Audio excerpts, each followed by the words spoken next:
Recording in progress.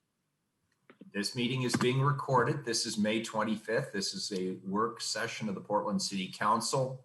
The ARP local relief funds included in our fiscal year 21-22 budget protected service levels for critical needs, from maintaining support for people experiencing houselessness to our basic permitting functions. And we began addressing pressing challenges of our community on the road to recovery, which we know is going to be a long one. We have an opportunity with this next $66 million in ARP local relief funds to support vulnerable individuals and businesses. This includes people and small businesses facing evictions, and it includes undocumented Portlanders. And for us, there's an opportunity to make some strategic investments that will make a meaningful and lasting impact. I know that we all understand that the community is still very much emerging from this crisis, and many families, business owners, and communities are still experiencing the very real effects of this crisis every day. And we're here today to begin our conversation around the allocation of this next $66 million in ARP funding. And with that, I'll turn it over to Director Kennard. Good morning. Hi, Mayor. I think I'm taking this first part. It's up to you. Good morning. Today. All right. Good morning. Good morning. Tom, how are you today? I'm okay. Good morning, Mayor and Commissioners. Apologies, I got a little bit of noise behind me, but we're just going to do the best we can on working in a obviously less than ideal environment for all of us. But for the record, my name is Tom Reinhardt. I'm the city's Chief Administrative Officer. I'm proud to be with you today. Thanks for taking the time to be so engaged with both you and your staffs over the last several weeks. We are hoping for a lively conversation today about how Council will invest the first allocation of the city's American Rescue Plan funds. Before we get started, I want to acknowledge the deep challenges and tremendous opportunities we're facing as a city. It's not going to be easy, and we know that the local fiscal recovery funds through the American Rescue Plan will not be enough to solve all of our pressing challenges. We're going to need to work very closely together and be thoughtful and strategic in our investments to get Portland back on track. All of us want to resume the day-to-day work of building a more equitable, vibrant, and sustainable city. And we know that there's a lot of uncertainty, and the Echo Northwest team will walk us through some of that today, but we're going to have to work closely and continue to work together to do the best we can in a highly uncertain situation. We have three objectives for today's work session. We want to be clear on the preparation and what we're hoping to achieve with you. We want to provide Council with an update on how the Coordinating Council is looking to prioritize funds. We want to give Council an overview of the ARP funding that's coming to our city and what we know about jurisdictional partner investments. And I stress what we know because that's evolving. And lastly, we want to solicit feedback from all of you about how we can invest these unique one-time funds. We want to do this in a way that provides relief to Portlanders and stabilizes our city. And I want to again thank your staff members who have been working with us to understand all of your interests. Next slide, please.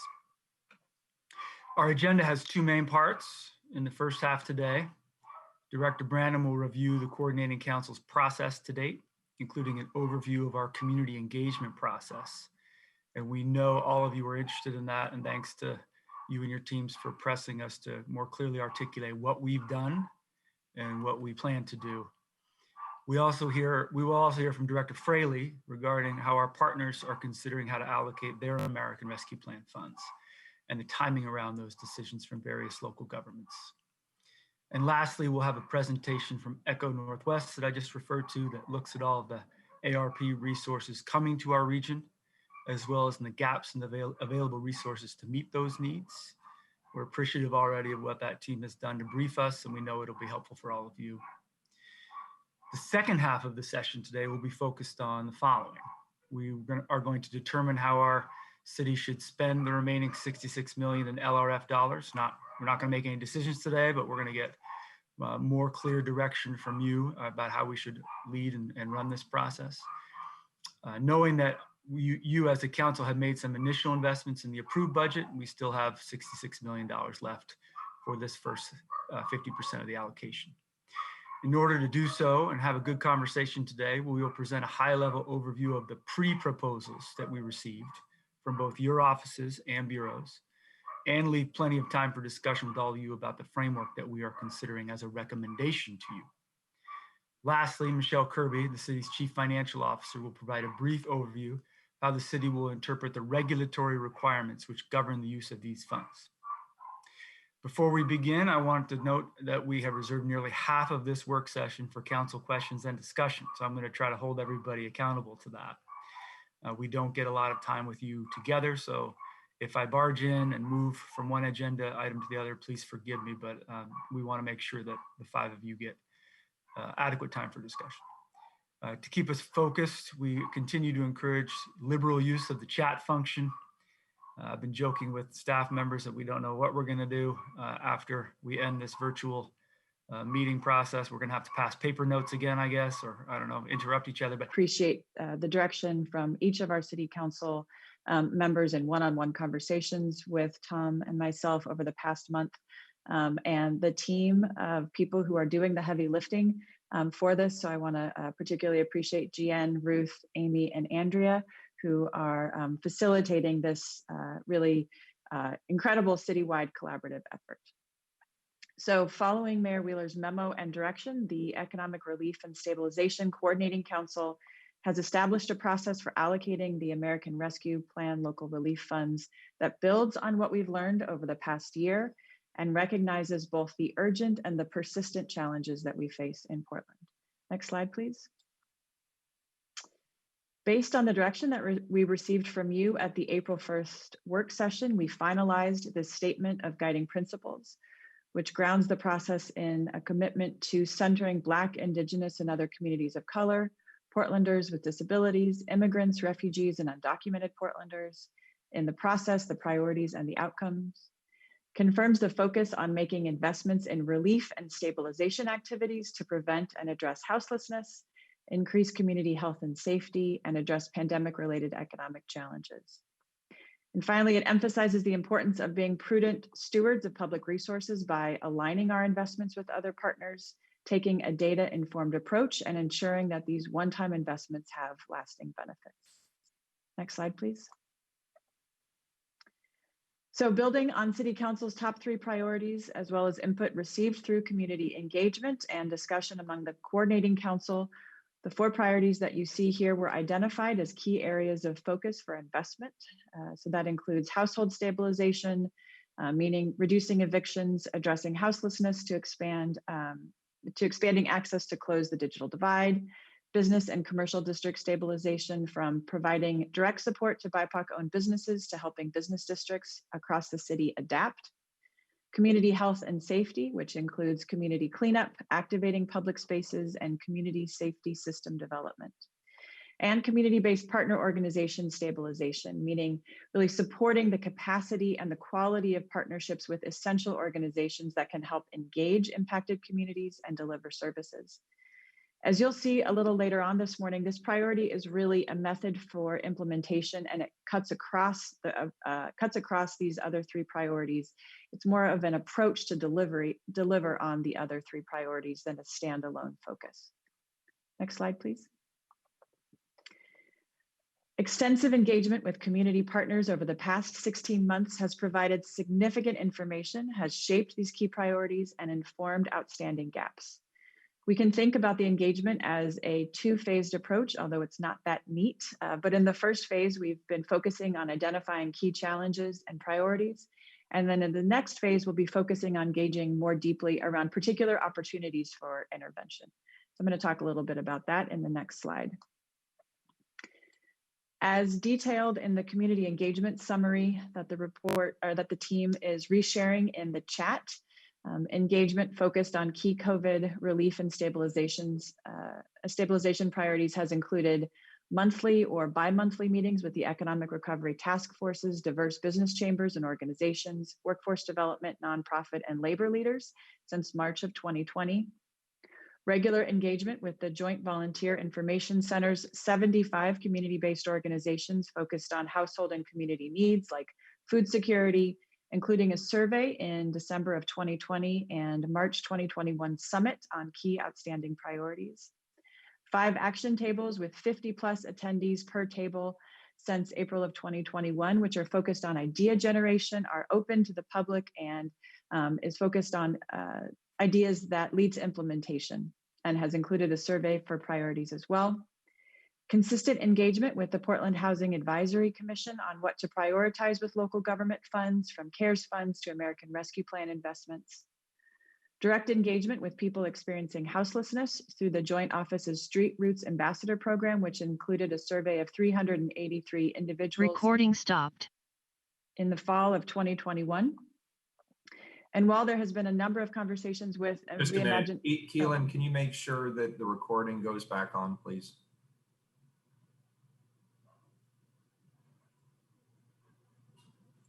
Yes, working on that. Thank you. Can you wait just a minute, Kimberly, till we get the recording back up? Recording in progress. All right, thank you. Sorry for the interruption. All right, thanks. So that survey through the Joint Office's Street Roots Ambassador Program included 383 individuals experiencing houselessness in the fall of 2021. And so while there have been a number of conversations with Reimagine Oregon, we're holding a meeting next month that is specific to learning about their relief and stabilization priorities. And we're also planning to re-engage with BIPOC business owners in specific focus groups, including in language sessions, which build on last summer's listening sessions. And finally, the Housing Bureau, in concert with the Joint Office, Home Forward, and Multnomah County, has engaged their expanded network of rent assistance providers over the last year, with conversations this May focused on the American Rescue Plan investments through a series of focus groups, group sessions, and one-on-ones. Next slide, please. At a high level, this engagement reinforces the priorities that City Council has established, including the importance of centering the most impacted communities in our investments and our partnerships. Across the board, we've heard the need to disaggregate outcomes by race, ethnicity, immigration status, ability, and geography, to invest in proposals that build community-based partner organizations' capacity and have the most impact, understanding the one-time nature of the funding, that provide in-language resource access and navigation services, and that address barriers to increase equitable access to funds.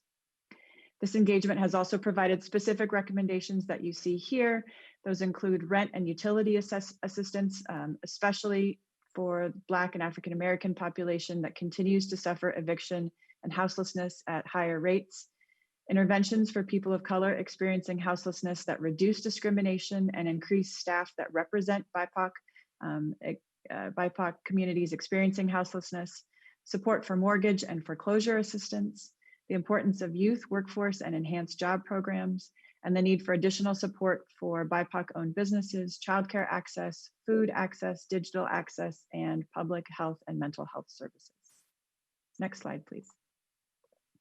So as we look to the future, we anticipate continuing to engage this network of partners, as well as to convening specific discussions through the proposal refinement and implementation phases in anticipation of broader awareness campaigns.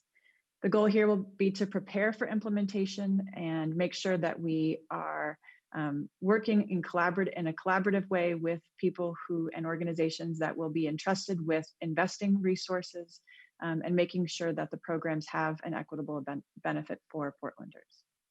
So with that, I will hand this over to Director Fraley, who will be followed by Eco Northwest. And as a reminder, we have planned time for questions and discussions after Eco Northwest's proposal. So we look forward to taking those questions at that time. Thank you. Thank you, Director Branham, and good morning, Mayor Wheeler and Commissioners. For the record, my name is Bree Fraley, and I'm the Director of the Office of Government Relations. I would also like to acknowledge my amazing team from the Office of Government Relations that has helped prepare this presentation today. It's not just the director position alone, but a great team behind me. And shout out to Dan Eisenweiss, Neil Tillstrom, Stacy Cowan, Eric Knoll, and Haley Porter.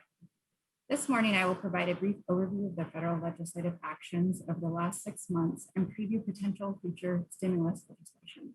I will then turn to the decision-making timelines for the county and state and their respective spending priorities. Next slide, please. In December, the previous presidential administration signed into the law the Consolidated Appropriations Act. We reviewed this package with council in January work session. In March, Congress passed the American Rescue Plan. We will hear more about the details of this plan from our friends at Upper Northwest, but I wanted to highlight a few pieces of the American Rescue Plan, which I'll refer to as ARP. The bill further extended enhanced unemployment benefits through September 6, 2021. It provided additional emergency rental assistance, Portland's allotment being close to $25 million, and the ARP provided $65.1 billion to cities through the Coronavirus State and Local Fiscal Recovery Funds program, allowing the cities to receive 2 tranches of funding over 2 years. These provisions of the American Rescue Plan were the product of extensive advocacy by cities across the country for over a year. Members of this council adopted a 2021 federal legislative and regulatory agenda that prioritized these items, and you were directly involved in the outreach to our congressional delegation, the Biden administration, and joined fellow local elected officials in calling out the need for additional federal assistance to cities and our community members. For that, we thank you. On May 10th, the U.S. Treasury Department released guidance on how to expend the funding received from the Coronavirus State and Local Fiscal Recovery Fund program, which Director Michelle Kirby will cover later in the presentation.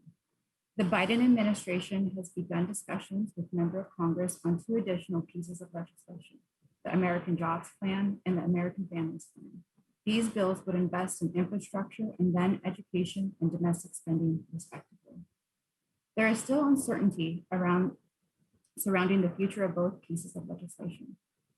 The one thing that is becoming clearer, however, is that we are unlikely to see another infusion of federal resources like the American Rescue Plan in the near future. Next slide, please. The county and state of Oregon are in the process of deciding how to allocate their portions of the state and local fiscal recovery funds. At the county, the chair's budget was released on April 22nd. The county FY22 budget has an anticipation adoption date of June 3rd. We'll cover the proposed investments of the county's local fiscal recovery funds on the next slide. The legislature will finalize agency budgets and spending packages by the end of June, including some degree of allocation of the state's ARP funds. The May 19th economic and revenue forecast was a game changer for the legislature. The key takeaway from the forecast is that the state general fund now has over $1 billion more in revenue in this and each next 3 biennia. The forecast likely reduces pressure on the legislature to spend most of the state fiscal recovery funds in this session to balance agency budgets. Looking forward, the legislature has multiple options to allocate ARP funds in the interim or future legislative sessions. The legislature's emergency board may meet in the interim to approve funding requests for ARP resources. The legislature may allocate a portion of their $2.6 billion during the February 2022 legislative session or even the 2023 session. At this time, it seems unlikely that the legislature will meet in a special session before 2022 to allocate ARP funds. Following the 2021 session adjournment, the city will have a clear picture of state ARP investments to inform council's decision-making in July and August on allocation of the city's local fiscal recovery funds. Next slide, please. The county is expected to allocate their first tranche of local fiscal recovery funds as part of their FY22 budget. This slide provides a summary of key investments in the chair's budget, which has been just dropped for you in the chat. While some investments will overlap with city priorities, the funding allocations are largely focused on COVID-19 public health response. Other notable anticipated county expenditure areas include legal representation for housing stability and eviction prevention, community violence prevention, intervention and healing, and domestic violence and peer recovery services. Again, the county is scheduled to adopt their FY22 budget on June 3rd. Next slide, please. While decisions have not yet been made about final agency budgets or a spending plan for ARP resources, we expect final budget decisions to be made in the coming weeks. After the very positive revenue forecast, the state may consider a multi-session approach for allocating the $2.6 billion in state fiscal recovery funds. The new general fund revenue is likely enough to fund the agency-based budgets. With Treasury guidance still under review and only 1 month left in the session, most of the state ARP funds could be allocated at a future point in time. At a minimum, $240 million of the state fiscal recovery funds designated for local community investment projects will move forward this session. Any additional investments of ARP funds this session will be made in the regular course of the state budget process. The governor, legislative leadership, and the Joint Ways and Means co-chairs have also identified many investment priorities for the state budget. As the Office of Government Relations navigates the final month of session, the city's budget advocacy continues to be guided by the 2021 state legislative agenda that council adopted in January. Government relations will also take into account future allocations of state ARP resources as part of the city. To the boundaries of the city of Portland, and I will say at the outset here, as a former coming into the boundaries of the city of Portland, and I will say at the outset here, as a former analyst with the Congressional Budget Office, I've never seen sort of this amount of money and this kind of coordination and allocation decision puzzle in front of government. It's a big one. So why don't we go ahead and go through the slides? Here's a picture at the federal level of the $1.9 trillion in federal fiscal relief. Of course, this is the sort of the third major push over the course of the year. We totaled about $6 trillion coming out of the federal government for fiscal relief. And just very quickly, you can see the topics there. You've got the stimulus checks in the top left-hand corner, moving around clockwise. You've got health interventions to fight the pandemic and to expand the Affordable Care Act subsidies for a period of time. You've got the unemployment benefits. You've got loans and grants to businesses. You have dedicated housing support. You have childcare, dedicated housing support. You have childcare development block grant money and Head Start money that's coming in. You've got money going directly to higher ed, some for students, some for the institutions. You've got money going to K-12. You've got tax policy changes, that landmark sort of change in the child tax credit that will go for a year and is estimated to reduce child poverty by 40%. You also have an expansion of the earned income tax credit in there. And then in the other spending category, some expansions of SNAP, food relief, low-income energy assistance, and the like. Suffice it to say, there's a lot of money coming in a lot of different vehicles. Some of it is going to be coming into this city directly to individuals. In other cases, it's going to be going directly to businesses. In other cases, it will be going to organizations. And in some cases, it's going to governments. And you have to pay attention to all of it as it enters the city. So let's go to the next slide and just give you a sense of what economists believe is going to happen to the economy because of this federal stimulus and disaster relief. This is in the evergreen dotted line, the Congressional Budget Office's estimate of where the economy was headed before the pandemic. So you can see that line going there. And then the blue line was showing where they thought the economy would go if Biden's package hadn't passed. And then you can see with the green line, the impact of this $2 trillion investment, not only sort of getting us back to the pre-pandemic economic trend, but above it for a period of time. So that's, it is a robust response. I think in no small part a reaction to sort of the under response of federal stimulus during the Great Recession. Let's go ahead and move through what this means for the city of Portland in the next slide. So there are three different ways that these resources are going to come in. So the first big category, there's going to be money that is coming directly to the city government and that you have control over. Then you've got money that is coming in. And again, I'm sort of thinking of this as the city of Portland boundaries. You've got money that's coming in directly to people, to businesses, to organizations, and to other governments like Multnomah County that are within the city boundaries. Some of that money is competitive and has to be applied for. other will be sort of driven automatically. And then you've got a third category of money that's going to touch the state, and Bree was just talking about a fair amount of this, and will ultimately, in some shape or form, land in the city. Again, some of that is sort of formula driven, like K-12, 90%, 90% is going to touch the state briefly and then be sent to school districts. Others of that money are going to be discretionary, and the state's going to, as you heard, going to spend some time to think about how to deploy that. So why don't we take a look here on the next slide of the different kinds of money that are coming through these vehicles. You've got direct aid to the city of Portland.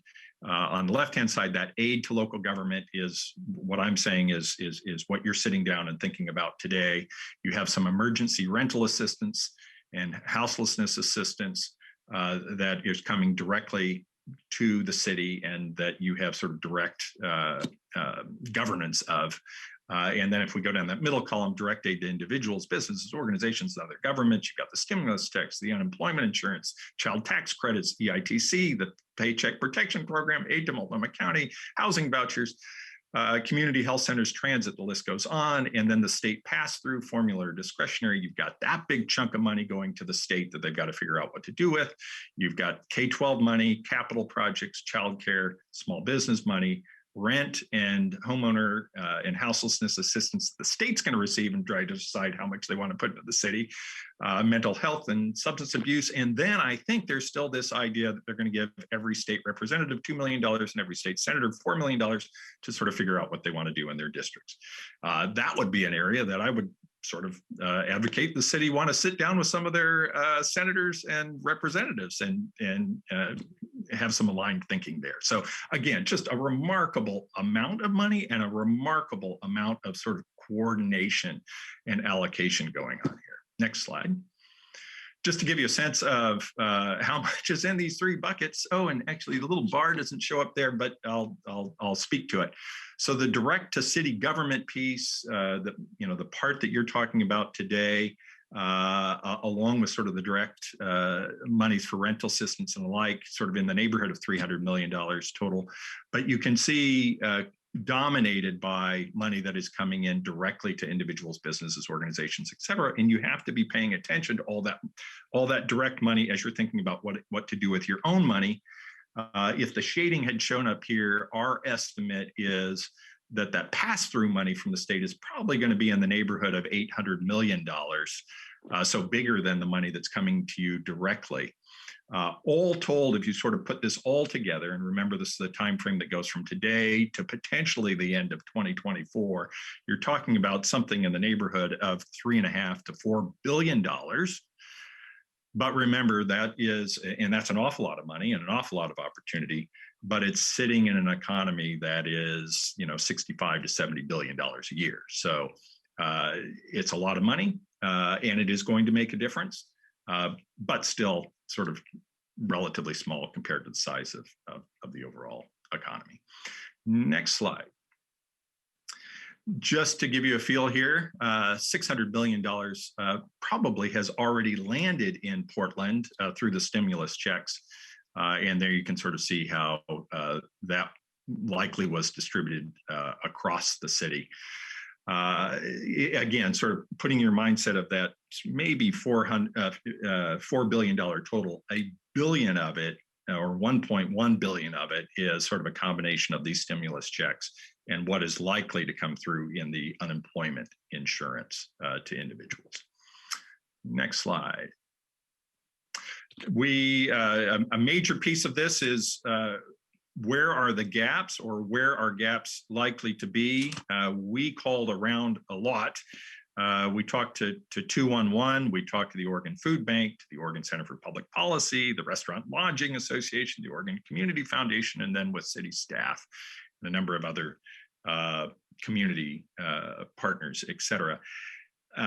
And basically, let's go ahead and go to the next slide, are looking or thinking about gaps in these major categories. And this is certainly not exhaustive, but first one is, we still have an awful lot of people who today don't have jobs and did back in February of 2020, and that underemployment is going to persist through, on average, through early 2023, and for some of those disproportionately affected, longer.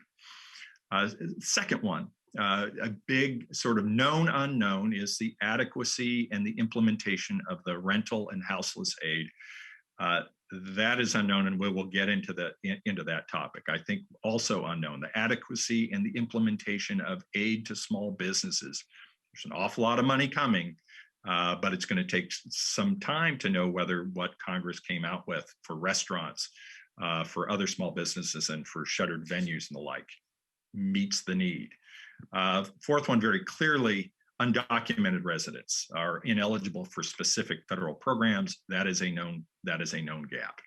And then finally, as we all know, having lived through the last year, many Portlanders still have limited or no reliable internet access or devices or digital literacy skills.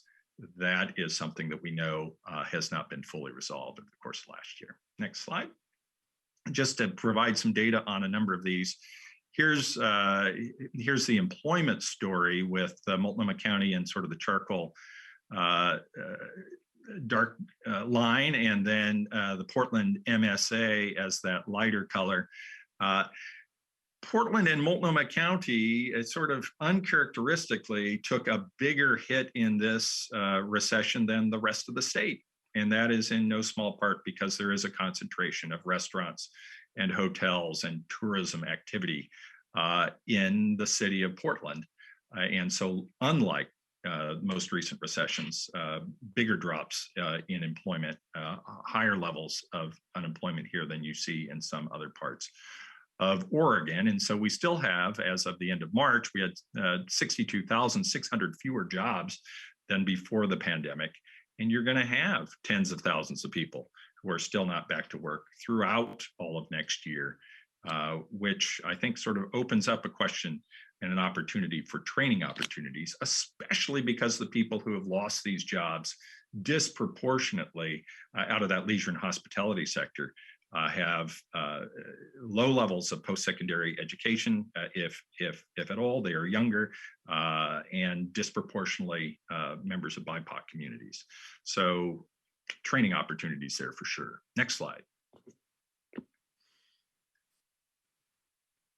A question, obviously, right now, questions about if we have so much unemployment, how come employers are having so much difficulty getting people to come sign up for work? And the state economist sort of was asked that question last week when they came out with the revenue forecast. Here were their answers. Number one, strong household finances, those recovery rebates, and the unemployment insurance are doing sort of what they were designed to do, which was give people sort of the resources to stay out of the labor force until this virus was more fully controlled. And it appears that that was a design, not a bug. And it appears to be working to some extent. We do have 45,000 Oregonians who say they are not looking because they still have concerns about the virus. We have hard-hit industries that are all sort of trying to dive into this labor pool at the same time and find workers, and that creates a bottleneck. You've got ongoing retirements. This is still the baby boom generation, accelerating the pace of retirements, and then we have that lack of in-person schooling. So certainly next fall, I would imagine you're going to see a labor market that is more resembles labor markets of the past as the schools open up and those federal extended unemployment insurance benefits fade out. Next slide. In terms of needs, this is what we get off of the 211 info line, and no surprises here. This is a comparison of 211 calls in March of 2020 to the calls in March of 2021. So you can see in the lighter blue, the calls from a year ago, much more on healthcare and food and community support. But you can see in March of 2021 that housing and utility assistance have really taken off, and no surprises there. Next slide. And here we go. This one, this is a chart that you will probably want to spend some time with. I'm sorry, John, I know you asked this, but Commissioner Hardesty wanted a question on the last slide, I think. Okay. Yes, I'm okay if to wait until the end if it's better for you, John. But I noticed childcare was not called out specifically in a couple of your slides, and want to go back to that at some point. You talked schools, but not childcare. Okay. All right. Yes. John, we have a lot of time for Q&A because we're ahead of the game. So John, why don't you just keep going through your slides if that's okay with you, Commissioner? Okay. Okay. So this one you're definitely going to want to spend some time with and work with the city and others as you think about your budget allocation. What we're trying to do here on the left-hand side is look at a couple of different estimates of rent arrears circa March of 2021. And then on the right-hand side, having worked with city budget officials, get a sense of all the money in all the different formats that are likely to come into the city to address the problem on the left. And you can see they're coming in many different forms. So on the left-hand side, with respect to sort of this snapshot point in time, what are the rental arrears as of the end of March 2021? This lower estimate is from an organization housed at USC, the National Equity Atlas, and they're using Census Household Pulse Survey. The Census has been doing this sort of pulse survey since the pandemic's beginning. They're leveraging estimates at the state level for Oregon that's suggesting somewhere in the low to mid-teens of renter, $15,000 of arrears per household. Needless to say, they're working off of survey data from the state level, not the city level, and obviously with very different estimates. And unfortunately, the census didn't ask a question about average amount owed, so they didn't have anything to go off there. So you've got this range here. I'm just going to call it a lower estimate of $72 million of arrears and a higher estimate of $242 million of arrears. And then through these however many different tranches of money that are coming in from the state, some of them with the city and the county, others from et cetera, and then the American Rescue Plan money there at the top, you've got something in the neighborhood of $210 million in rental assistance in these different forms, only 31 million of which, as of this point, have been received and deployed. So this is where I would say, and I'm gonna say the same thing about small business assistance, is that you've got a known unknown right now. It appears you have a sizable resource and time. You're going to have to allow some time to play out, and probably the first order of operation is to make sure that $210 million gets into this city. And then once it's in this city, that it is wired and networked to the renters who need it, and then take a breath and sort of step back and see if it met the need. So we can certainly come back to this one, because I think this is this is going to be a big one. Next slide, please. An obvious gap, probably the clearest gap, because of ineligibility for certain programs, will be undocumented residents and workers.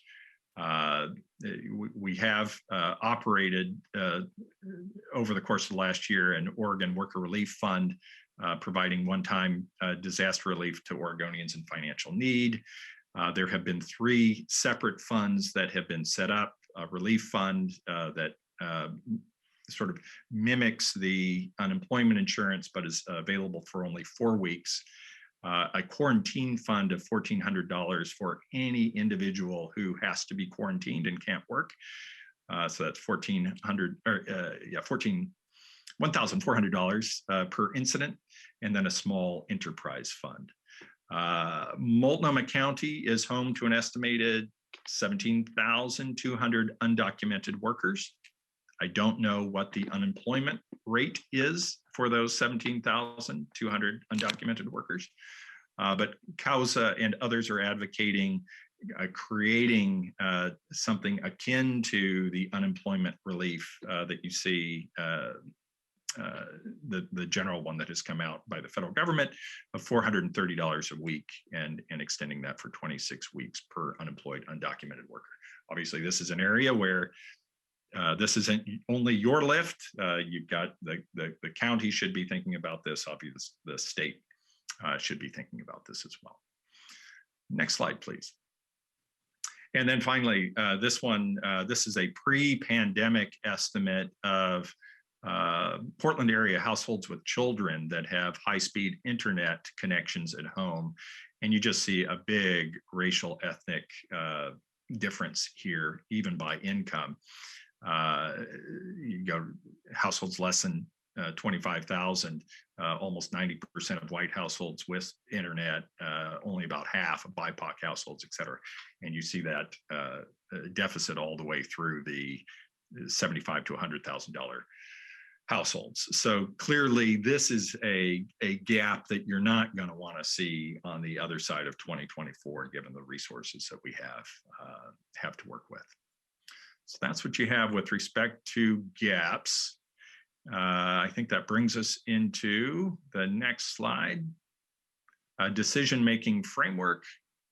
And let's step through that.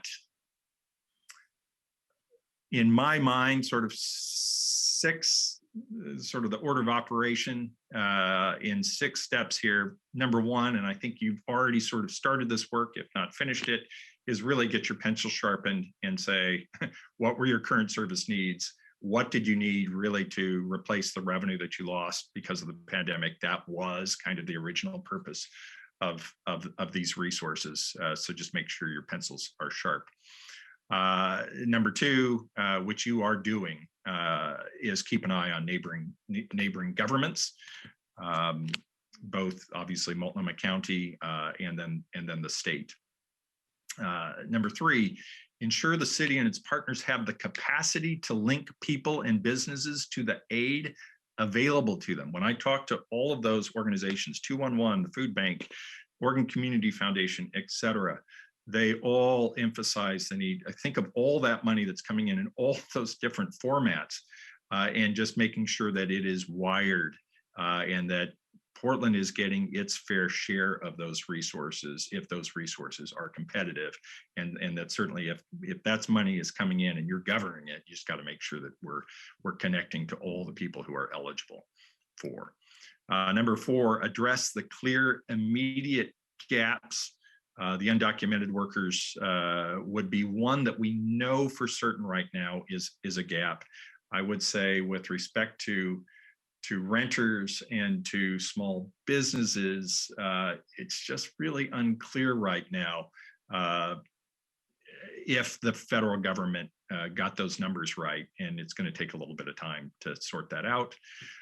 Create a contingency fund for 23 and 24. Again, there are known unknowns, and only time is going to help you answer those. You may want to create a smaller contingency fund out of the dollars that you're thinking about right now, but clearly the dollars that are supposed to be coming in this time next year, you may be thinking about more in that format. And then I think finally, the advice of the Brookings Institution and others is once you've gone through these first 5 steps, then step back and make a limited number of larger transformative investments, in the $10 to $30 million space that at the end of 2025, 2026, you would look back and say, we can see how Portland is different because we made some focused investments in that space. So that's the end of my material, and I will circle back now to Commissioner Hardesty, and I will say that the I've got to go back to 211 and dig in, because I am simply pulling off of their topics on that slide, and I know they must have been receiving some calls on childcare, and obviously we all know that childcare has been such a huge shortage and obstacle for people to be able to do work. It may be that over the course of the last year, in that particular slide, there was such little availability and access that individuals had ceased asking for it, because there wasn't as much opportunity to provide that service. But Well, John, it does say something about what happens in recovery, because I think the narrative is that people are making so much money at home that they don't want to go back to work. And Right. the reality is that childcare is still not available for women who are trying to go back to work, or anybody who's the primary caregiver. And unfortunately, just like your slides, nobody talks about that as a primary factor that's actually preventing people from both looking for work and actually going back into the workforce. Absolutely. And as with other sections in here, there are dedicated money that are coming into the city through the Child Care and Development Block Grant and grants to child care providers that you should pay close attention to, and making sure they're getting wired to the organizations that need them, and that we get moving. I will just sort of reiterate that sort of building off the point that you just made. Again, some of this UI, this was a feature, not a bug, to give people patience and not sort of rush back into the workforce because we didn't know where the virus is headed. That's right. So another question that I had is the impact on ex-felons coming back from incarceration. I mean, it's a group that we don't normally talk about, especially when we talk about helping people who are in distress.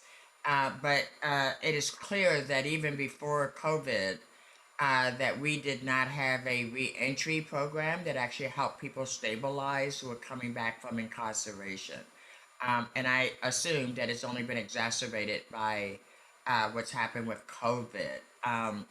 Any thoughts about that group being added to the list of folks who just aren't talked about and are in desperate need of resources? Absolutely, because they highly unlikely, I'm guessing, that they were eligible for stimulus checks, and they're That's not right. going to be eligible for unemployment insurance because they weren't employed and didn't lose jobs, et cetera. So this certainly is a population to both to quantify and think about how to aid, because if they are not aided, they will work into one of your other topics, which is the houselessness problem, very quickly. My last question, I know my other colleagues have questions, but my last question at the moment is really around, you said we have to keep an eye on all this money coming in. Any ideas about how we do that? What we know is that there hasn't been a system the states created to respond to COVID that's worked so far. And how do you suggest that is there a mechanism to actually track how those dollars are deployed? My concern is always that there are folks who are double, triple dipping because the systems are so disjointed and disconnected that there's really no real way to track the $2.5 billion that's coming into the state and where it ends up. Right. I mean, there are some resources, on the business side. There is transparency on the Paycheck Protection Program. I would imagine that the Small Business Administration is going to be tracking loans and restaurant payments as well. But we were able to pull down an awful lot of resource to sort of track that. With respect to The other dollars, I think this is sort of looking over to Multnomah County and then looking to the state and trying to get the best accounting you can of what's, what their intentions are and where those dollars are going, those discretionary dollars are going to be landing coming out of the state process.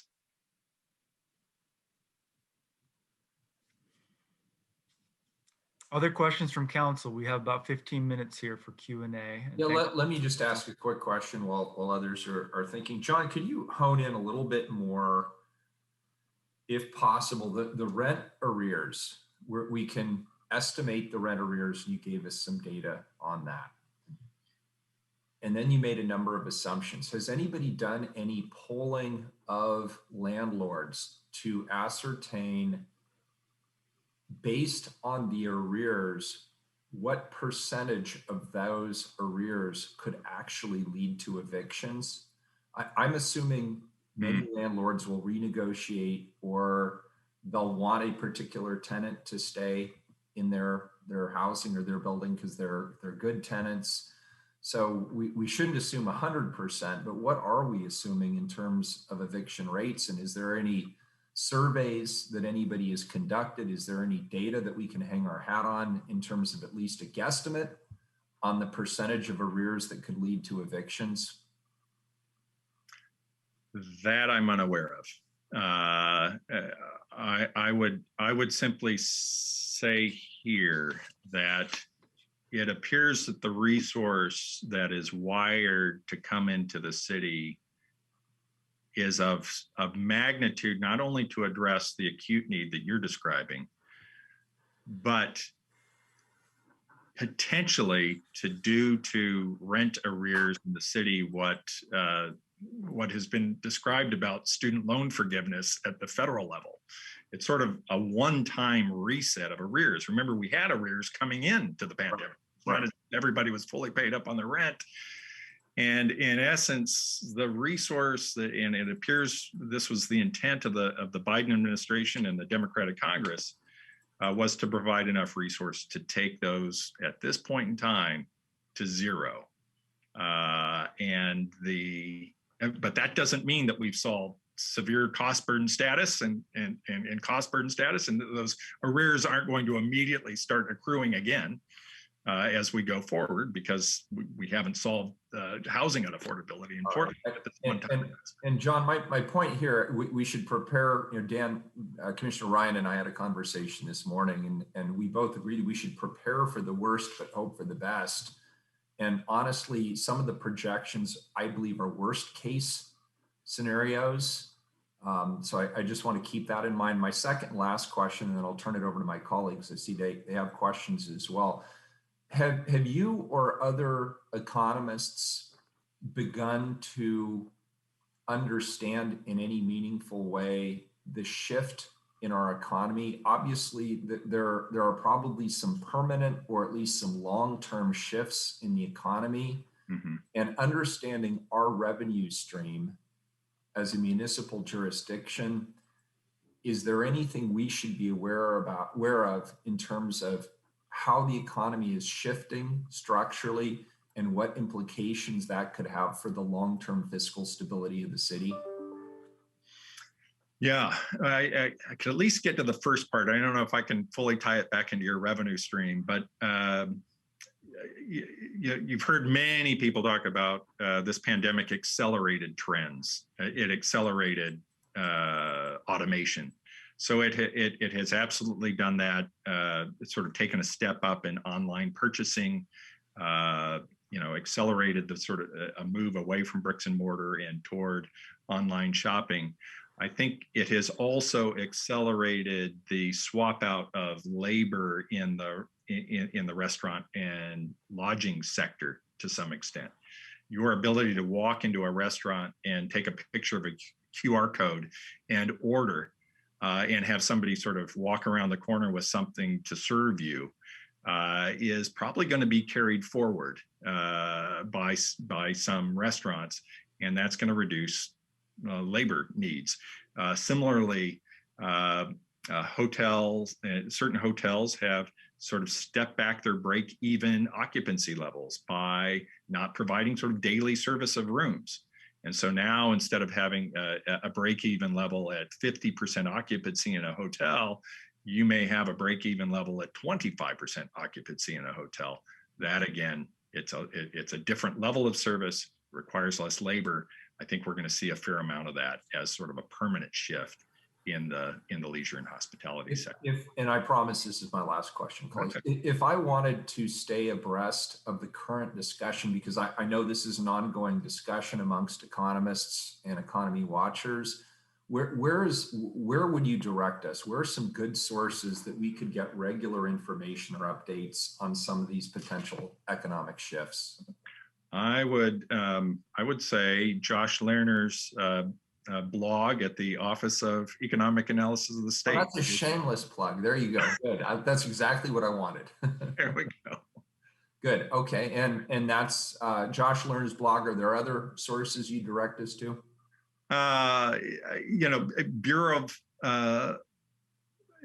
Bureau of Labor Statistics is the group, and then it will ultimately feed into the employment department in terms of labor impacts, and so thinking about those shifts. I think also MIT's Future of Work project, which is headed by David Otter, those folks are just brilliant and always sort of 2 steps ahead of everybody else. All right. Thank you, John. We're fortunate to have you here, and I always appreciate your insights so much. So thank you for sharing them today. Commissioner Ryan, and then Commissioner Mapps. Thank you, Mayor. And it's really good to see you, John. I know we have another 7 minutes for this Q&A moment, and then we'll be back. I do have some really deep data on the rental arrears, which I will be giving out to other council members with Director Callahan. But instead of diving into the weeds on that, I want to take advantage of you being here on some big picture topics. I was taken with a couple of your suggestions, create a contingency fund for 23-24. Do you have some advice on the percentage of what that should be? 15%. Okay. I applaud you for giving us a number, and I put you on the spot, and I didn't warn you, and I had no idea what your answer would be. So all the things you're not supposed to do, I did it, and I continue to behave that way. Anyway, the other one would be, I really like that you ended with make a limited transformational investments and see how Portland is different due to these investments. I just think I want to make a comment on that. I just really appreciate you saying that, because I think when we're in these one crisis, one reactionary mode after another, we need to take a breath at the end of this and assess. And so I just want to thank you for putting that out in public record. And I hope that we take your advice on that one. Of course, I want to hear you look at your crystal ball and say what you think those might be. And I will allow you to weigh in on any of your point of view on number 6 if you'd like. Yes, yeah, and so that is, I am. This is just such a rare opportunity. I don't think we're going to see another $4 billion investment sort of rushing into the city of Portland anytime soon. And so it's taking advantage of what really is a rare opportunity. I do worry, sort of listening to what's going on at the state, that you just end up with dozens and dozens of, $2, $3, $4 million investments that 5 years from now you would look back and they probably made a difference, but you wouldn't ever be able to point to anything. So in terms of those that come to mind, obviously that the houseless crisis in this city, and making a deep investment that creates an inflection point and accelerates progress there is something that I think almost a consensus of your constituents are demanding and hoping for out of this. I would also, thinking to workforce, and I don't know if this is as much your job as it is the state or others, but here we're sitting with 62,000 fewer jobs than we had in February 2020. Roughly half of those or so are in the leisure and hospitality sector. And you have this demographic of younger, more likely to only be holding a high school education at this point. If we were ever serious about 40-40-20 education or an adult attainment goal, I can't imagine a period right now where you have people on the sidelines without post-secondary training that would make for a riper opportunity to make an investment. So those are a couple that come to mind. Thank you, John. It's real easy to connect the dots with those final statements. And I know we've had dialogue over the years about how important it is to go bold and go deep, as opposed to spraying and praying investments, which just kind of trickle out there and nothing really happens. So I appreciate your sentiment, and I think we will be inspired to behave with such conviction. Thank you. Want to make sure Commissioner Mapps can get in. Thank you, John, for that really intriguing presentation. I know we're short on time, but there are 2 points I'd like to revisit from your presentation real quickly. Is it possible to throw up your slides again? I have questions both about the rental assistance slide and I think the slide on undocumented workers. Mm-hmm. I'm not the keeper of the slides, but okay. We'll see if we can get when we think about all the slides are coming back up, Commissioner. There we go. All right, great. So let's start with the rental assistance slides. I think this is actually one of the more surprising and counterintuitive pieces of data in your report. I think everyone on council is deeply concerned about keeping everyone sheltered. I think I believe most of my colleagues are deeply concerned about providing people with rental assistance. And when I look at the slide, it kind of seems to me to be saying that we have an awful lot of rental assistance out there, and maybe given where we're at, our top priority should not be topping off this fund. Is that the lesson that you're encouraging us to take away from this? Absolutely. I mean, this is where I would say contingency is your friend. Time and contingency is your friend, and I would say the same about restaurant relief. As well. I think the order of magnitude is the same, whether or not it plays out and all the complications of implementation, et cetera.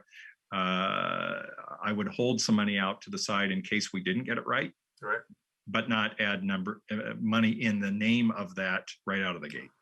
Okay, very interesting and helpful. Can we go to the undocumented Portlanders slide?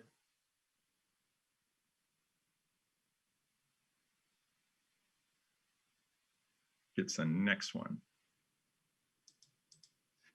There we go. Okay, so you pointed us towards, this is like a clear unmet need, and you've urged us to kind of really reach out and address clear unmet needs. I very much agree with that too. I think these numbers are just for Portland, right? Yeah, Multnomah County. Multnomah County, yep. So I don't know if I did the math right, but it looks like I'm going with CASA's recommendations. This would cost $193 million for 26 weeks. That feels overwhelming. No, that is overwhelming, and the good news is, and so thank you for stepping through that math. But only some fraction of that 17,200 undocumented workers are unemployed. Do you know what that fraction could? We don't. I don't know if you assume 20%? If you assume, if I threw out 15%, because I did the math before I came here, you'd be at 28 million. 28 million. And do you have a sense of what our intergovernmental partners, are they thinking about this? Is the state thinking about this? Is the county thinking about this? Right. So there was a great report that just came out literally last week from the Worker Relief Coalition. Very well done report, sort of from the state of Oregon level. So this, I think, is an area that's ripe for intergovernmental coordination and advocacy. Okay. But I have no idea what the state's thinking at this point on this topic. Okay. Thank you. I could talk to you all day, but I want to make room for my colleagues. I appreciate your response. Thank you, Commissioner. Commissioner Hardesty. Thank you. I know Tom may want to move on right now, but a quick question really is around renter defense. We are talking about helping people pay a raise, but we also know that people are falling through huge craters and who's eligible and who isn't. So providing legal assistance to people who are facing eviction, I think is one of the best investments the city of Portland could make. And I didn't see that reflected on your chart unless I missed it. You didn't miss it. I think what I would say is if we go back to the presentation in the very beginning, you have these various topics of investment. There is one called investing in community partners. and I think that's, as I've been advocating sort of this need to network and make sure that the money gets to where it needs to go, that is the kind of investment that I'm thinking about when I say that. Okay, great. This is such a good conversation. I know there's one more question or comment that Commissioner Rubio wanted to make. Let's take one more before we go on, and we will be flexible. So appreciate Commissioner Hardesty, you saying that I was eager to move on, but if anything, we've learned how to adjust over the last year and a half. So we're going to adjust. Commissioner Rubio. Thank you, Tom. Also, thanks, Kimberly, and everyone who's been contributing to this really great work. It's really a lot of work, and I appreciate the thoughtfulness in it. And I also particularly appreciate the pieces, John, about recognizing the need for support for the undocumented community here in Oregon. Thank you for that. I just wanted to bring up an issue that seems to be missing from these lists as we talk about community health and safety, and also the business community to some extent, and that's the climate emergency and resiliency that's also happening in the midst of this pandemic. The clock is ticking, and these are multiple emergencies that are intersecting right now, so I feel compelled to bring it up. But especially hearing, John, your presentation about how we should be considering transformative investments as well in this time that are consequential over the long term. And so that's the lens that I'm bringing this forward. And last year we passed the climate emergency declaration as a council and recognized that these are intersecting crises, particularly as they impact the health and safety of our vulnerable communities, especially BIPOC communities. And you all know that BPS and my office has convened this multi-stakeholder process with industry, community organizations, labor, and environmental advocates, including John Tapania, who's very much involved in these conversations, to develop that plan for how we accelerate carbon and air toxin reduction and emissions that harm communities, especially those communities that are at higher risk of COVID right now. And it's resulted in some really great work. There's some really strong alignment. And so I don't want to lose this opportunity to raise the need for us as a council to also be responsive and position Portland to be a leader in clean industry and environmental justice at this time, looking at Clean Industry Hub and other tools that were the result of a lot of these discussions in order to meet our climate emergency deadlines in the midst of COVID. So we have this opportunity. It's in alignment with our values and our health and safety priorities that we set for ARPA. And it supports the manufacturing sector to recover stronger and more competitively in a way that protects community. So my question is, how do we make space for that to happen within this process? And is there room, and what would be that process? Is that a question for me or for your colleagues? I think it's for my colleagues and really for Tom. And I mean, I know this is my, we're 5 months in, so I don't know where that conversation would take place right now. And I apologize that I didn't bring that sooner, but I feel like compelled to bring it now. Commissioner, it's an important question, and it's one that we have talked about a little bit on the coordinating council, but since the COVID nexus is so key around compliance work and the regulations around this, we have not yet figured out, particularly for the second allocation in 2022, around what we would call more transformative and economic stabilization investments. We will continue to engage in that and try to see if there's opportunities. But for this first, set of the money that came from the federal government on ARPA, we've been pretty clear that the COVID nexus is hard around those particular investments. I don't know if Kimberly wants to add anything to that. I think that's well said. Okay. I would just add also that the commissioner's right to raise this. I think it's an important discussion. We also have the resources, we in heavy air quotes, through the Portland Clean Energy Fund coming online next year, and that should also be part of the calculation. Thanks, Mayor. Okay, it's time to transition. I want to thank John and the whole team that worked on this. And I forget which commissioner before we started put you on the spot, John, as a future thinker. That was me. I'll take credit for that. One of our forward thinkers, yes. I think you lived up to it. So thank you for the work, and we look forward to ongoing engagement with you. So Tom, before you move on, I just want to caution us around what the mayor just said about Portland Clean Energy Fund. Because of course that is community driven and the community decides how those dollars are invested. So I continue to caution us into thinking that it's not our money, it's the community's money. And hopefully the city will come up with some opportunities to partner with community organizations to do some great things around the Clean Energy Fund. But I just didn't want to leave that sitting out there because I don't want people to get the wrong impression about how those dollars are allocated. Thanks, Commissioner. Now we're going to go into the second part of our work session. Director Branham is ready now. Go ahead, Director Branham.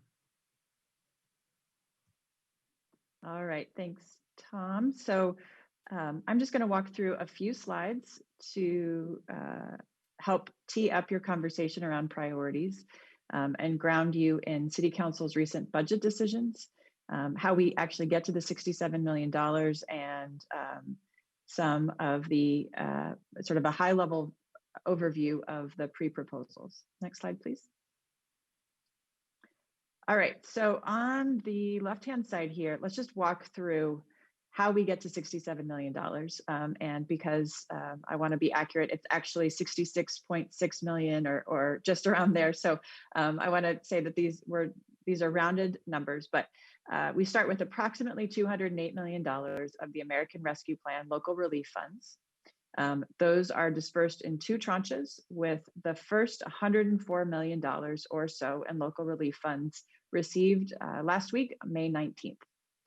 So the 21-22 budget included $36 million of investments of the local relief funds focused on maintaining critical services and pressing priorities. And so that's how we get to the $67 million that we're discussing today.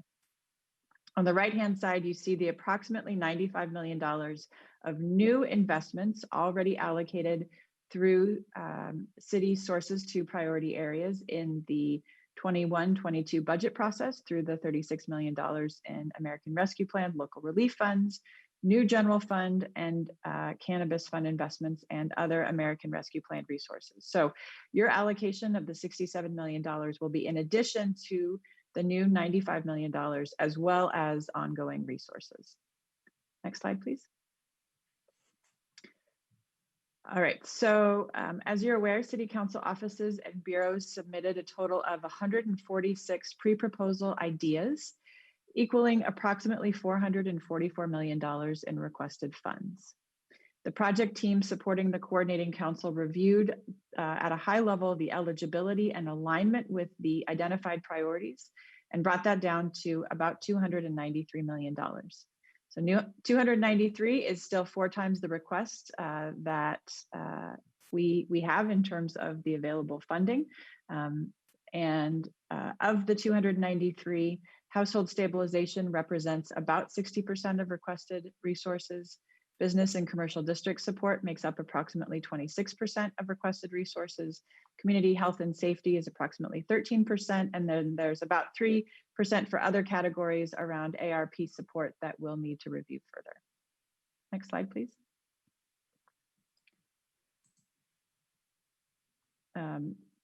So this is a more detailed articulation of it. And I think we'll go to the next slide. Does it have it? Okay.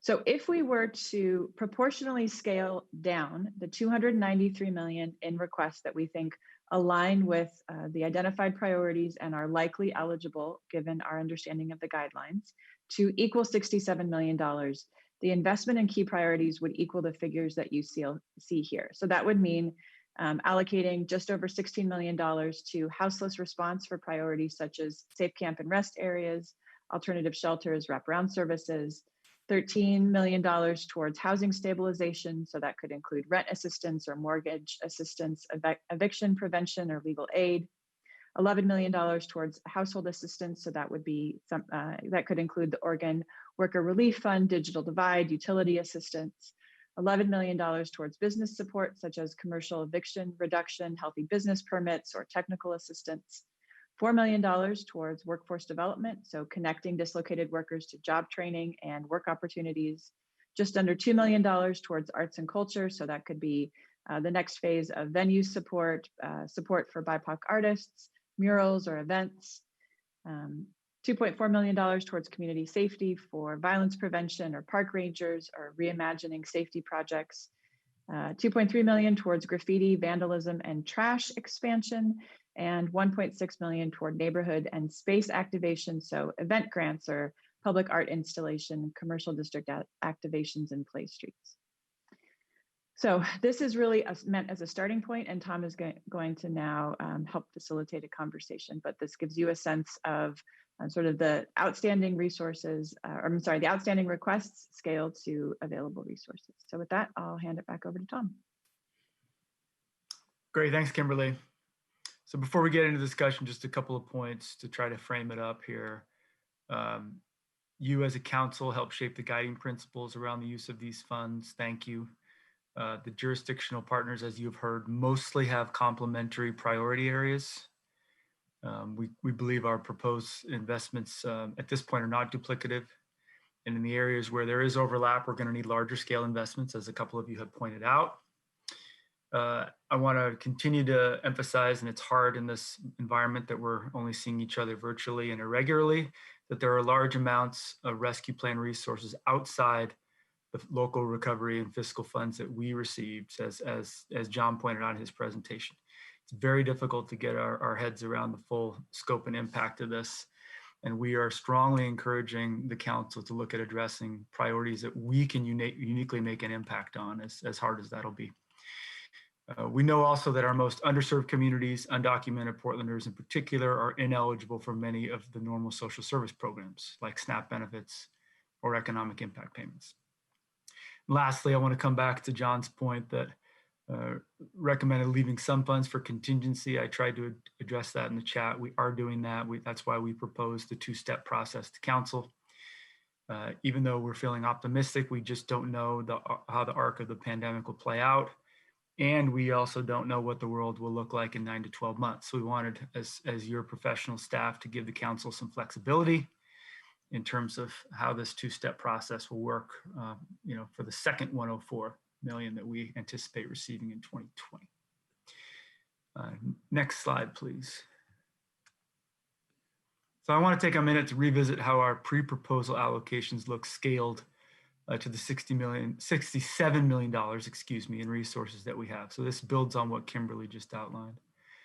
Now, this is the column that is currently outlined in black and represents how council just may want to shape allocation levels based on what we heard and received. So again, I want to respond to what a couple of council members have said around this process. We are just trying to be helpful in getting people to understand possible scenarios. This is your decision as our council.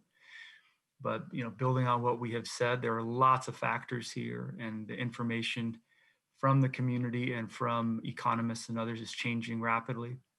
So we wanted to give you a kind of a scaled version of this for the remaining dollars. On the far right, you'll see the allocations the city is already committed to. This represents new one-time or ongoing investments that align with our priority areas. And let's take a pause to review this. I want to remind you that there are other resources, like we've said, from the county or state that aren't represented in this chart. Any questions for the team here? Commissioner Hardesty. Thank you, Mayor, and thank you, Tom. The House's response, how do we see those dollars? Where do we see those dollars landing? Are they landing in the city of Portland's control, or are we planning to send them to the joint office?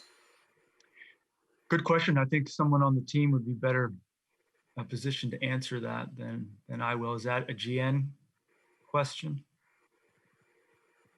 Well, we haven't made any decisions yet. So, but I think it's a mix. I think there's some services that like alternative shelters that the county will be managing for our. Will they?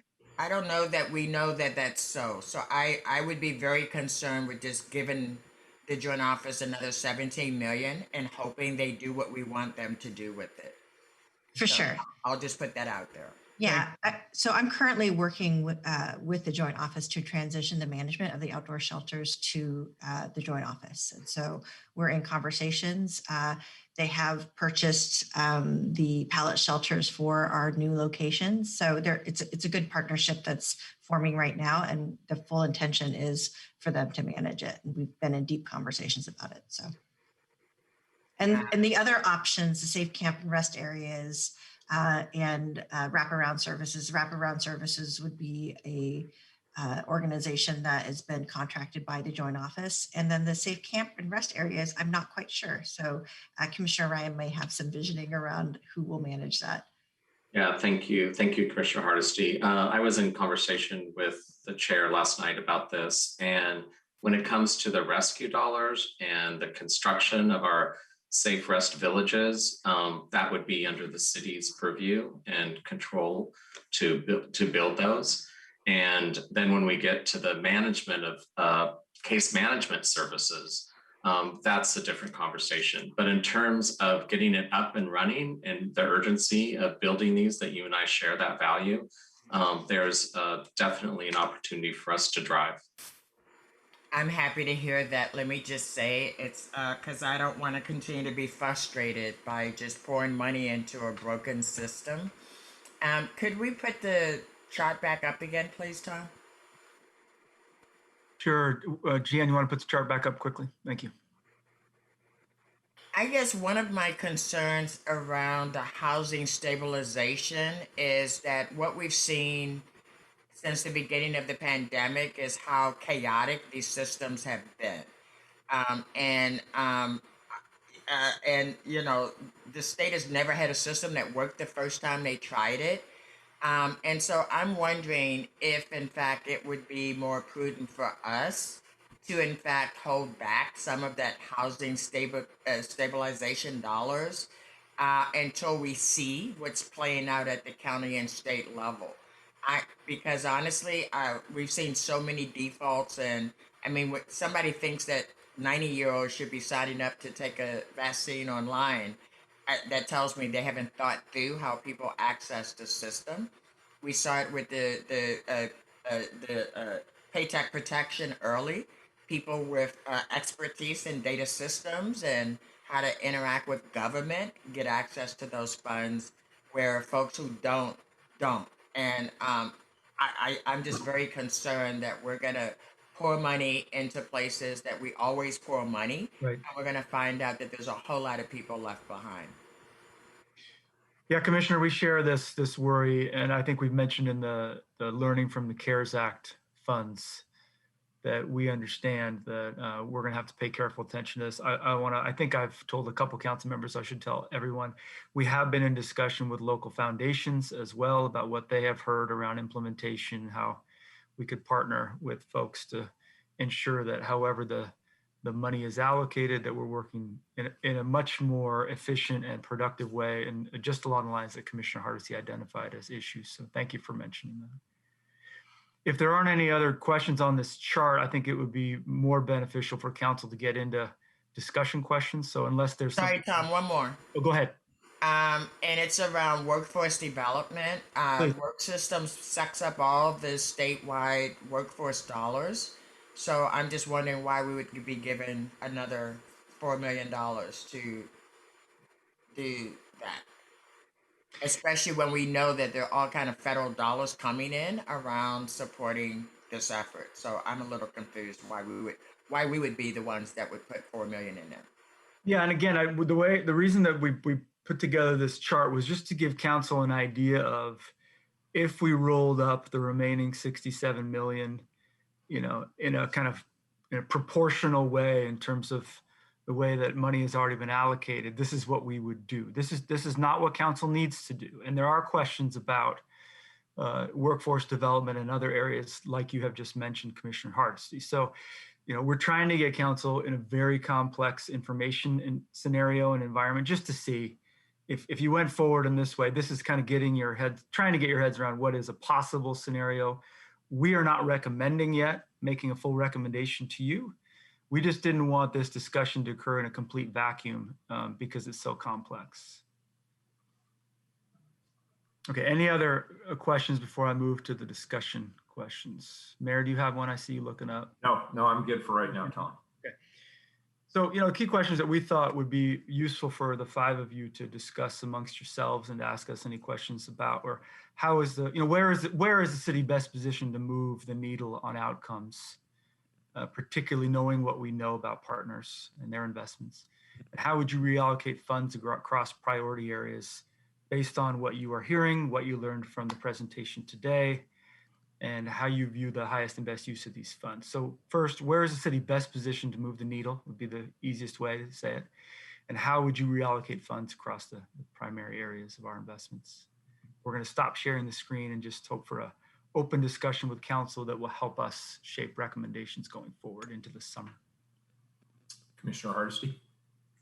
Thank you, Mayor. Thanks, Tom. I'm curious, Jen, do we have any data on the success of our earlier investments yet? Are we reporting back on how those funds were spent and what the outcome of those funds have been so far? Yeah, we certainly are. We certainly have reported back how those dollars have been spent. I think there's some work that we will be working on, kind of identifying across how these dollars impacted the city in terms of zip code and in terms of demographics. We're still working on gathering that data right now. We have a little bit of a delay, but we fully intend to combine kind of impact and reach with the ARP dollars and tracking those same demographics and that same information. So we have kind of this dashboard, and that's some of the work that we're doing with these new ARP funds, with the new staff that we're bringing on to help manage the funds in a way where we're doing it in a 3-year cycle instead of a 6-month sprint. So you'll be looking forward to that soon. Yes, thank you. I appreciate that. Because honestly, that's really my concern.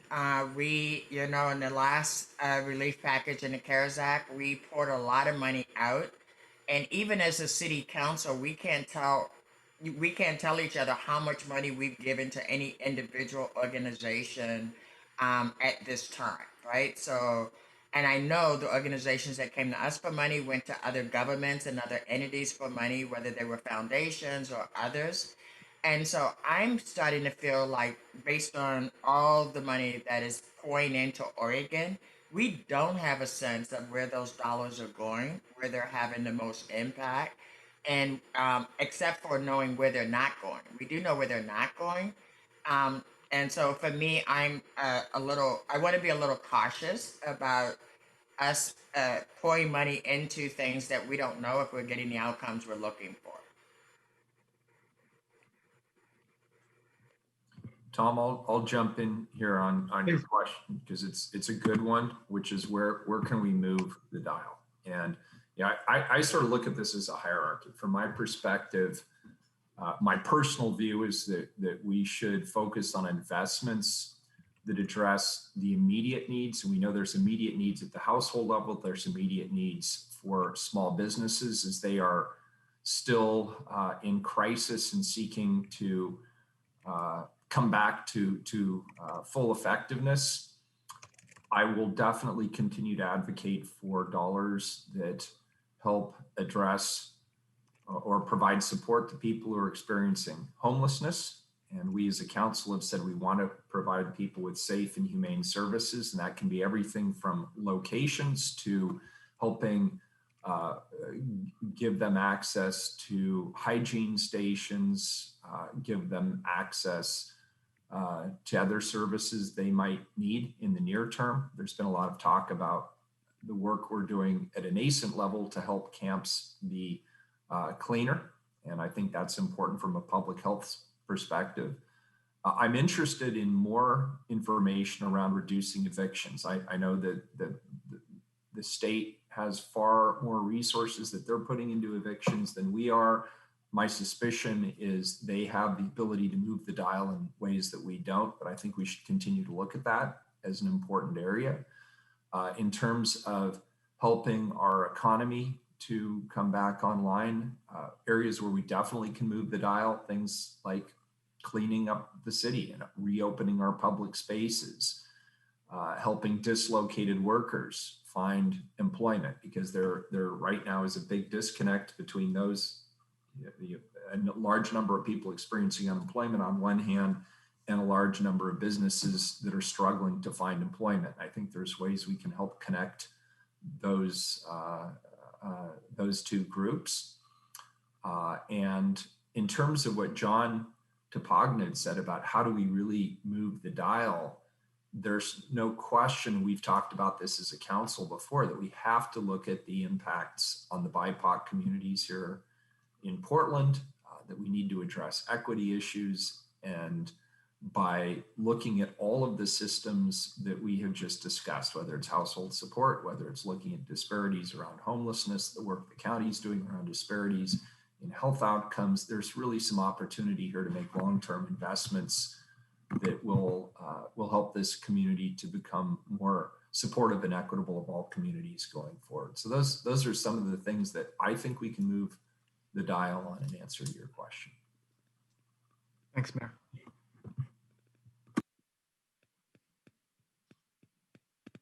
Okay, other council members? Questions, comments?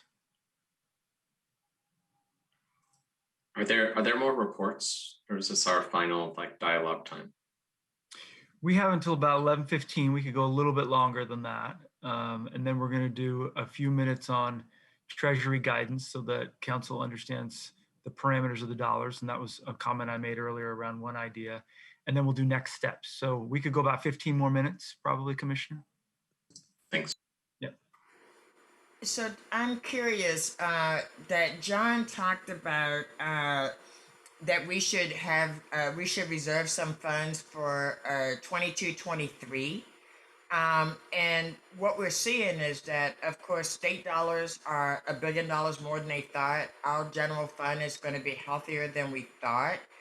But that tells me that John sees something else on the pipe ahead of us that we don't see. And so I don't know if John is still here. Looks like he may be. Oh, he's still here. But I'm curious about what should I be worried about in 23, John, that you alluded to? Yeah, again, a known unknown. Going back to that second chart that I had in my presentation, you saw the economy sort of jumping up above the line, and there's just so much resource out there right now that sort of adding more resource sort of at that period of time. I have more concerns about the economy as that fiscal stimulus wears off, is my point.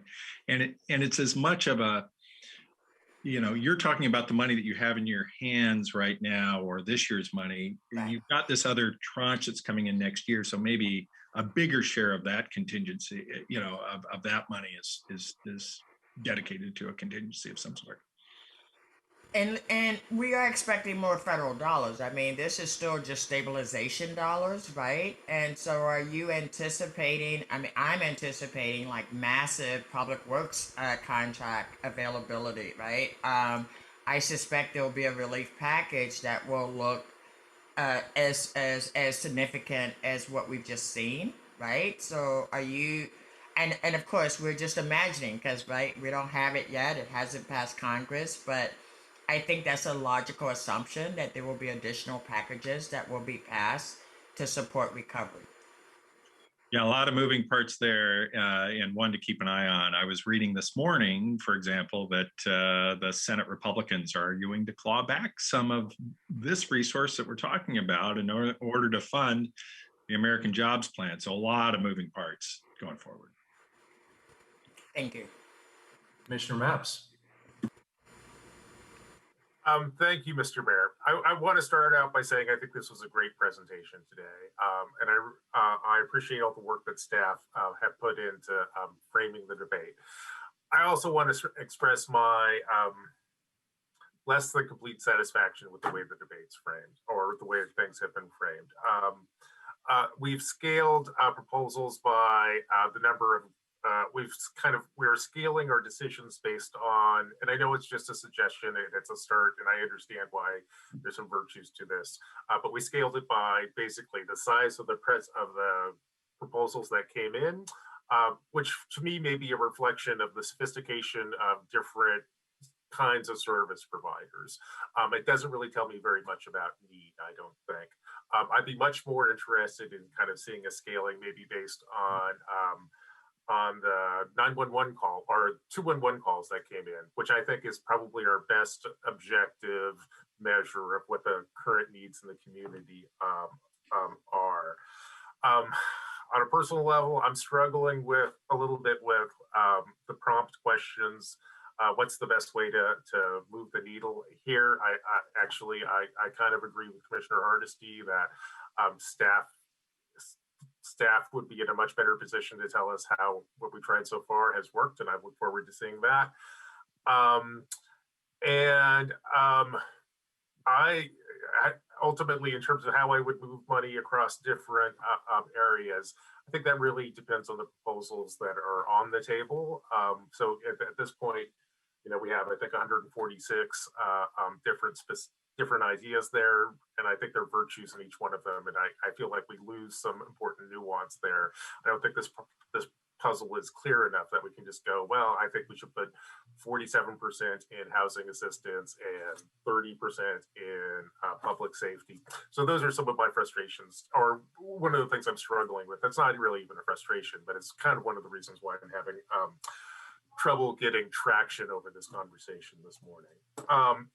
In terms of a substantive observation, specifically on houselessness, because I know that this is everyone's top priority, I'd really like to have at some point a deep conversation about where the county is investing its resources and where the city is investing or hopes to invest our resources. One of the things that I am afraid of when we have so many resources on the table is mission creep. So I wonder about the city kind of investing in things which I think are historically and traditionally and appropriately county responsibilities. And there's so many things that the city itself needs to do better on in terms of our piece of the houselessness project. I hope that we stay focused on that, even though it's really tempting to kind of to go in the other direction. So those are just some observations that I have at this point this morning. But thank you. Commissioner, before we go on, I just wanted to note that I took a note there around subject material for individual check-ins with council that we will do. Thank you for that, particularly around the partners investments. We should spend more time with you so that everybody understands exactly what Multnomah County in particular is investing in. So thanks for that. Well, in the state, because I'm very concerned that we have business owners that will go to the state and seek resources, come to the city seeking resources, and we really have no way of knowing whether or not, and not that, they shouldn't try every resource available to them, but I think end up giving people money in a vacuum without knowing how it's supporting other resources that they've received. And so I'm just really concerned that we have a small group of organizations that getting a bucket load of money, and we're not actually, I don't know if we're getting the outcomes that we think we're supposed to get from those investments. Thanks, Commissioner. Commissioner Rubio or Commissioner Ryan, want to make sure you have time. I think I'd like to hear the remaining comments and then I can say something in the next steps. Same. Okay. I did have a question about why Park Rangers was on that list. We just increased Park Rangers budget. Is there a plan to increase it more? I thought that was interesting that we would use one-time money and when in fact we have the Parks levy that should be hiring more of the Rangers. Commissioner, good question. I think that was in relation to a community safety proposal around immediate needs that are one-time related to COVID, but I will have staff follow up on that. Okay, I want to give my co-convener a chance to ask a question or prod in any way. That's something that we haven't heard from council that maybe we expected to hear in this section. Kimberly, before we go on, is there anything that you want to ask to make sure council discusses here? Well, thanks, Tom. I'm reflecting on just the challenge of answering the question in the abstract. So I appreciate council kind of wrestling with us on this one. It is challenging. I think understanding that, I guess what I'm hearing is understanding what our jurisdictional partners are investing in and what kind of safeguards we have to make sure that there is equitable access and that the funds go to where they are intended to go is really important. And so, you know, and I'll just say this is reflective of conversations that we have with community partners as well, which is it's both what we're funding and how we do the funding. So I think I'm looking forward to just this is as important as anything else. So as we go towards next steps, I think understanding more about what are those key questions that you want to see in the proposal process that we're looking at. So is it, all right, as you're evaluating businesses, they need to prove what other funding they've gotten or not. You know, those kinds of things are helpful for us as we put together a proposal and evaluation criteria, just as much as understanding whether houselessness support or homelessness support should be, or anti-eviction support should be at $10 or $15 million. So appreciate that.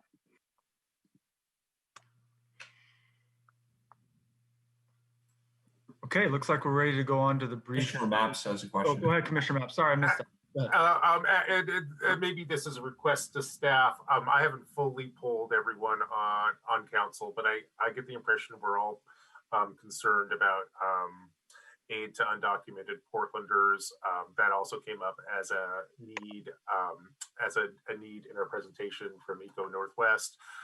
In order to build a coherent program there, it seems like we should be talking to the state, the county, too. I don't know if that table exists. So I hope someone does some investigation about either creating the table or figuring out what that table is, because I definitely want the city at the table, but I'm afraid about doing just a random thing all on our own and not leveraging resources from the state and county level. So it'd be really helpful if someone's working on that to let us know. And if no one's working on that, I hope that we start. Commissioner Rubio. Just to answer my colleague, there is a state table that's been in place for over a year, and they are very much acting as a coordinating table because there isn't a interjurisdictional table that exists. That would be awesome if that happened, but because it hasn't, it's been incumbent upon the community groups that formed the Worker Relief Fund, and they are very carefully knitting together and leveraging support from multi-jurisdictional tables. So it is very planned, and we would love to update you more if you want. Yeah, I just want to concur with Commissioner Rubio. I mean, that table came together early in the pandemic because we saw the impact of workers who were still working in the fields every day when this pandemic was hot and heavy. And so it's vital that we fund it, and we fund it in coordination with our other public partnerships. we've invested twice so far since the pandemic began, and definitely I'm committed to investing again because it's important. Thanks, everybody. All right, now over to our Chief Financial Officer, Michelle Kirby, to briefly run through Treasury guidance and the broad use of the dollars. Thank you. Good morning, Mayor and Commissioners. For the record, my name is Michelle Kirby, and I'm the Chief Financial Officer for the City of Portland. Today, I'll be walking you through the city's approach to interpreting the Treasury guidance, which is the rules that govern the local fiscal recovery funds. Next slide, please. What you see on this slide are the broadly eligible uses. Currently, we're only considering the first two, which is the revenue replacement and the mitigating COVID-19's impact on our community. Next slide, please. 2 weeks ago, the Treasury issued a 151-page interim final guidance, which is a marked difference from the CARES Act guidance that was only 4.5 pages when it was initially published. In our initial reading of the guidance, 3 things are very clear. How jurisdictions calculate the revenue loss is clearly defined. Any allocations that go to specific program areas, such as supporting small business or rent assistance, must address the negative impacts caused by the public health emergency. And third, there's a strong emphasis on serving the hardest hit communities and families who have been disproportionately impacted by the pandemic. So we are reviewing this guidance with our grants office, the City Attorney's Office and Office of Government Relations, our federal grant consultant, and our auditors, Moss Adams, to ensure that the city's allocations will be fully compliant with the eligible uses. And after we conclude this review, we'll be issuing an executive summary that outlines our interpretation of the guidance and provides direction on how all ARP programs should be defining their scopes of work and their budgets.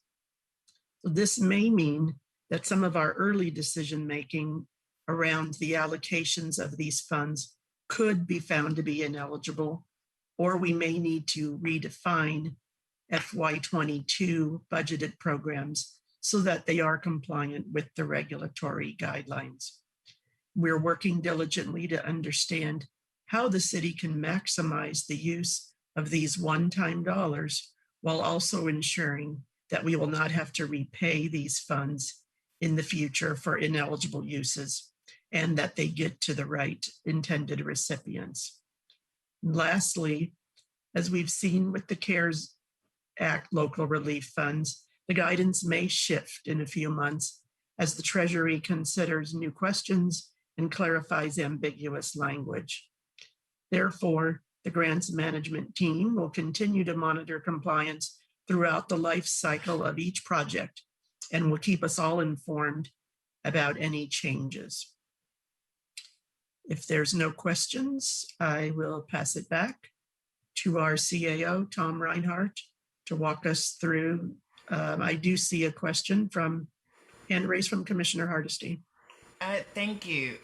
So I'm struck by the second sentence. There must be a clear link to COVID-19 response. Some of what is in our proposed budget, I wouldn't be able to make the case for it being a direct link to COVID-19 response. Is there going to be some analysis and some recommendations of shifting funding sources for some things that actually won't qualify? Or will that be another decision that the council will have to make? Commissioner, you're speaking specifically about the funds that were budgeted in next year's coming budget. In the proposed budget, yes. Right, and there is a difference between on the slide that showed the 4 uses. between the first one and the revenue loss versus the direct impact from COVID-19. So there is a difference, and we are analyzing the specifics around the revenue loss that are in the budget package at this time. Okay, because what I saw was a clear link to COVID-19 response. A budget loss is not a direct response to COVID. At least I didn't read it that way. No, right, but the I'm sorry, the revenue. Maybe I didn't understand your question. The revenue loss is written in the guidance as if you lose revenue from the pandemic. So the economy shutting down, we've lost certain revenue streams. The result of that we can use for our ongoing programs. When you only have a short piece of paper that you have to write on and give abbreviated answers. I guess one last question is, what do you know about FEMA reimbursement, and when are those dollars starting to come back into our coffers? FEMA is notoriously extremely slow in getting the monies back into the coffers. Our grant team has handled FEMA incidents in the past. So they're experienced with this, but so you have to be very aware of the rules and the documentation up front. You have to jump through many hoops. And then eventually you'll get the money back in your coffers, but it does take time. And do we know how much we're anticipating getting reimbursed from FEMA? And I think it was normally at 80%, and I thought it had moved up to a higher percent. I can answer this question. I mean, there's a couple of things. One, the order of magnitude of FEMA reimbursement is relatively small for the city of Portland. It's probably between the $3 to $5 million range, and it will be 100% reimbursed by FEMA. And so where we land on terms of how much we spend on the vaccination clinics will kind of tip that over closer to the $5 million range or $3 million range. So we just don't know yet. But we have started to receive some FEMA reimbursement. They have expedited their reimbursements, but what we know now is that FEMA is now trying to kind of demobilize, and so things are going a little bit slower. They feel that the pandemic will probably end, or they've put this 9/30 date as when the pandemic or FEMA, the emergency declaration, will end, and so we can see their staff levels go down over time. And then in terms of the other question that you had, will this be eligible or not? What we put in the budget, we're still assessing that right now. I think there are many ways that we can track back a COVID-related link. We just need to look at what the Treasury guidance says, and then also figure out how we can think creatively while still mitigating risk and ensure that we are maximizing the flexibility of these funds without putting us at risk for repayment. Thank you. Any other questions before we go to next steps? All right, thank you, Michelle. Thank you, Jen. Before we close today, I want to thank Kimberly and the whole Prosper Portland team for co-leading this important effort. Good work, and thanks to the OMF team, Jen and Ruth as well, and everyone who's helping with this. This is really hard work on top of everybody's existing jobs. Thank you. In addition, I want to thank the members of the Coordinating Council, including staff from the council offices who are on that, who have helped shape an intentional, inclusive, and responsive process that I believe will shape the city's investments and coordinate other investments as we have been asked to do, and help the most vulnerable Portlanders, as well as set the foundation for a strong economic recovery for the city of Portland. We hear you loud and clear around working harder with the state and Multnomah County. A number of you mentioned that, and we will continue to do that. I think they are grateful when we reach out, and we will continue to do that. The Coordinating Council will take the next steps that you now see on the screen in the coming months, and reminder with the goal of shaping a relief and stabilization package for your consideration by the end of July. So you see we'll have full proposals open up. And I want to say very clearly, we recognize that your staffs are very challenged with incoming needs, your own priorities, just the challenges that the city faces right now. We know it's difficult for full participation on the coordinating council and to get information flowing back and forth with all of you. We will help, but we want to make sure that you are aware of this going forward. Nobody wants to be surprised or feel like you didn't have the conversations that you wanted to have in June and early July for a full recommendation. And we don't want you to feel like you're surprised. So I want you to understand that calendar, and that Kimberly and I will do individual check-ins with you as well. Thank you for making the time. I know Commissioner Ryan had a comment on next steps, and anybody else who has a comment, please, this is the time in the last few minutes. Sure, actually, Commissioner Hardesty, go ahead. I'm just curious, there's going to be a proposal form for applications in June. What does that look like, and who are we sending it to? So Commissioner, I'll let the team expand on this, but what I knew from the end of last week is that we are inviting full proposals, a very limited number from the pre-proposals that we think were compliant with Treasury guidelines and in alignment with your priorities that we heard from you individually and through your staff. So now they are fleshed out as more full proposals, and we grouped a lot of them together as we could, so that multiple bureaus are working together on proposals. I see that GN is going to expand on my answer. You're doing a great job, Tom. All right. When I saw the camera come on, I was like, I don't know if I'm doing a good job. I'm just watching you like an eagle. Right. Commissioner, is that responsive to your question? So these are city bureaus still. We're talking and your office's ideas as well through that you heard from community members or that you put in the pre-proposals as well. Tom, thank you. This has been a great session, and I know it's just the beginning of, so a few things in my head right now. I really appreciate the dialogue. Commissioner Hardesty, you got us started on it about what have we learned from expending these funds so quickly over the past year. You know, we've fallen down, and, you know, the best thing to do is admit where we fell down and how we're going to improve upon that.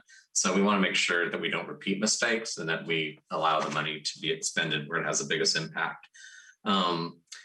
I think staying focused on our top 3 priorities is most important at this time. I think the houselessness, community safety didn't get enough attention. So I want to explore that in a deeper way. I want to remind myself, at least a public record, I really want a first responder system for those that have mental health episodes. And so what does that look like? How do we come back together and have that dialogue? And is that this is the time? And I really do think it connects well with the opportunity we have to do something that's so necessary, which is create these safe rest villages throughout the city, and how that's connected to that first responder system. And also economic survival and innovation within that. I appreciated the dialogue that took place there. I also want to acknowledge the 15% contingency. I'm glad that when I put John on the spot, he gave a percentage. And listening to the FEMA conversation brought that home even more for me, because, you know, how close were we last September to having a big urban fire? What can we learn from Medford and Phoenix, Oregon? Clearly, they had to provide some short-term revenue and relief while they're waiting for FEMA. And so I just want to make sure we have that that contingency in there for those emergencies that could face our city. And I know all my colleagues feel the same way. So I just appreciated that he gave us that percentage. That was helpful for me to listen to. Thank you.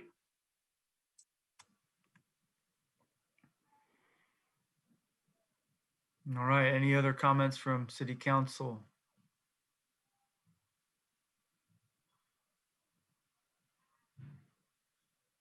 We will take your feedback and your questions in your direction and follow up. We appreciate your time. Mayor, do you have any closing comments, or do you want to adjourn us? Yeah, I want to thank everybody. This was a great conversation, Tom. Those were excellent presentations. Colleagues, great questions as always. We're adjourned.